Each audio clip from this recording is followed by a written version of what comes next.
Hello students, welcome to Kota academy.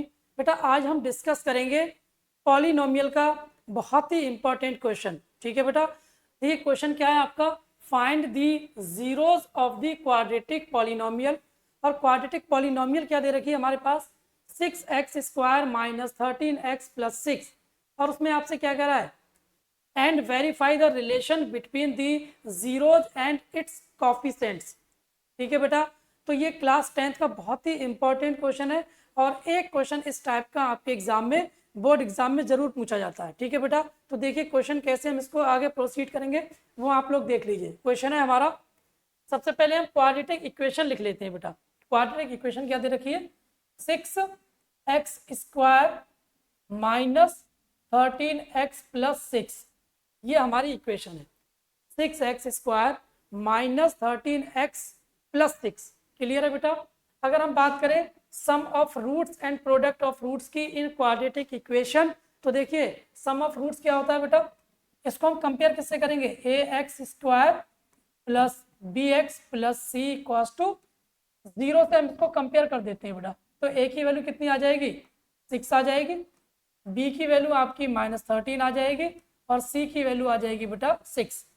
तो हमने A B C ये फाइंड आउट कर लिया। क्लियर है बेटा? तो देखिए अल्फा प्लस बीटा कितना होता है? Alpha plus beta minus B upon A. Alpha plus beta कितना होता है बेटा? Minus B upon A. तो देखिए बी के प्लेस पे कितना लिख देंगे? -13। तो -13 डिवाइड बाई 6, तो ये कितना आ जाएगा? 13/6। ये तो आपका आ गया सम of zeros.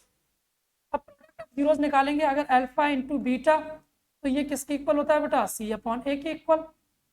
Alpha into beta किसके इक्वल होता है बेटा? सी अपॉन ए के इक्वल। तो सी के प्लेस पे हम कितना लिख देंगे बेटा? 6 डिवाइड बाई 6। 6 से 6 कैंसिल आउट हो जाएगा, तो ये आ जाएगा 1। तो हमने क्या किया बेटा?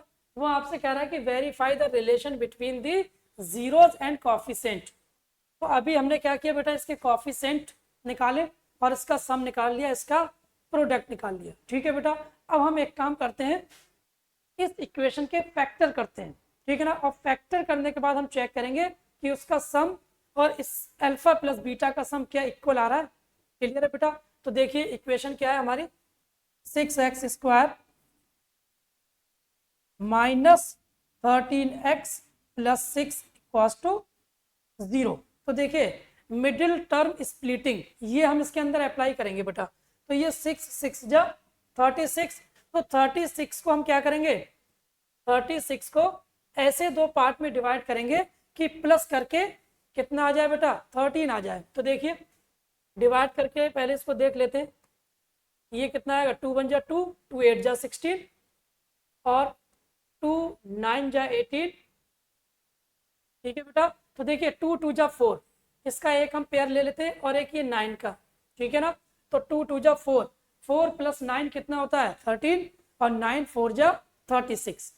तो इसके फैक्टर हो जाएंगे बेटा 6x² minus 4x minus 9x plus 6 equals to 0। तो अब देखिए बेटा इसमें हम कॉमन ले लेते हैं। कितना? 2x कॉमन आ जाएगा, तो यहाँ कितना बचेगा? 3x minus 2। और यहाँ पर हम -3 कॉमन ले लेते हैं बेटा, तो यहाँ पर भी 3x माइनस 2 बचेगा। तो इसके फैक्टर कितने आ जाएंगे बेटा? इसके फैक्टर आएंगे 2x minus 3 into 3x minus 2 equals to 0। तो इसके जीरोस क्या आ जाएंगे बेटा? इसके जीरोज आ जाएंगे। एक बार हम 2x माइनस 3 इक्वल्स टू 0 ले लेते हैं। तो 2x बराबर कितना आ जाएगा? 3, that is x equals to 3/2। और दूसरा कितना आ जाएगा बेटा? x इक्वल्स टू, एक बार हम 3x माइनस 2 को 0 के इक्वल ले लेते हैं, तो x की वैल्यू आ जाएगी 2/3। अब इसका हम s निकालेंगे, s। तो s कितना आएगा बेटा? 3/2 प्लस 2/3, तो ये आएगा आपका 9/9 प्लस 4/6, दैट इज 13/6। तो कितना आ गया बेटा इसका? 13/6। और यहाँ पर भी अगर हम अल्फा प्लस बीटा देखें कितना आ रहा है? 13/6, तो ये वेरीफाई हो गया इसका सम। अब प्रोडक्ट देख लेते हैं। पी किसके बराबर आएगा बेटा, 2/3 मल्टीप्लाइड बाई 3/2, 2 से 2 कैंसिल, 3 से 3, तो ये कितना आ जाएगा 1। तो ये भी वेरीफाई हो गया बेटा, ये 1 है और ये भी कितना है इसका product alpha into beta equals to 1। Clear है बेटा। तो ये बहुत ही इंपॉर्टेंट क्वेश्चन है बेटा क्लास 10th के लिए, बोर्ड एग्जाम्स के लिए। क्लियर है बेटा। चलिए ठीक है, okay, bye bye, take care.